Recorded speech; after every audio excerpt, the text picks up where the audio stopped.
একটি বিশালাকার ইস্পাতের দুর্গ হঠাৎ করেই মরুভূমিতে নেমে আসে। সামনে পথ খুঁজতে থাকা এক ব্যক্তি মাটি থেকে এক মুঠো বালু তুলে নেন এবং তাতে আবিষ্কার করেন বিরল ধাতুর প্রাচুর্য। এই চমকপ্রদ আবিষ্কারের পর সে সঙ্গে সঙ্গেই তার সাথীদের কথা ভুলে যায়। এদিকে সেই বিশাল দুর্গ শুরু করে ধাতু সংগ্রহের জন্য আক্রমণ।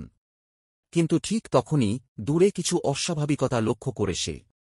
সঙ্গে সঙ্গে সে চালককে গাড়ি থামাতে বলে। তারা কিছু বোঝার আগেই বালুর ভেতর থেকে একটি ইস্পাতের পাত উড়ে এসে দুর্গে লেগে যায়। তা দেখে সে সবাইকে সাবধান করে পালাতে বলে।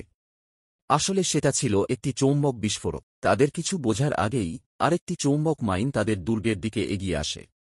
ব্যক্তিটি সঙ্গে সঙ্গে একটি কামান দাগিয়ে সেটিকে গুলি করে ফেলে দেয়। কিন্তু দুর্ভাগ্যবশত সেটা ছিল শত্রুর ফাঁদ। একটি বিকট শব্দে পুরো দুর্গ উড়ে যায়। তখনই তারা বুঝতে পারে মরুভূমির আদিবাসীদের একটি দলে তারা আক্রান্ত হয়েছে। দেখে তার সাথীরা গুরুতর আহত কিংবা নিহত হয়েছে, ব্যক্তিটি বাধ্য হয়ে নিজের অস্ত্র তুলে নেয় এবং ডাকাতদের দিকে এগিয়ে যায়। তাড়াতাড়ি বালুর নিচ থেকে একে একে ডাকাতরা বেরিয়ে আসতে থাকে। এক ডাকাত তাকে এমনভাবে আঘাত করে মাটিতে ফেলে দেয়। যখন সেই ডাকাত তাকে শেষ করে দিতে যায় তখন সে দ্রুত আত্মসমর্পণের ইঙ্গিত দেয়। তা দেখে ডাকাতদের নেতা সবাইকে থামিয়ে দেয়।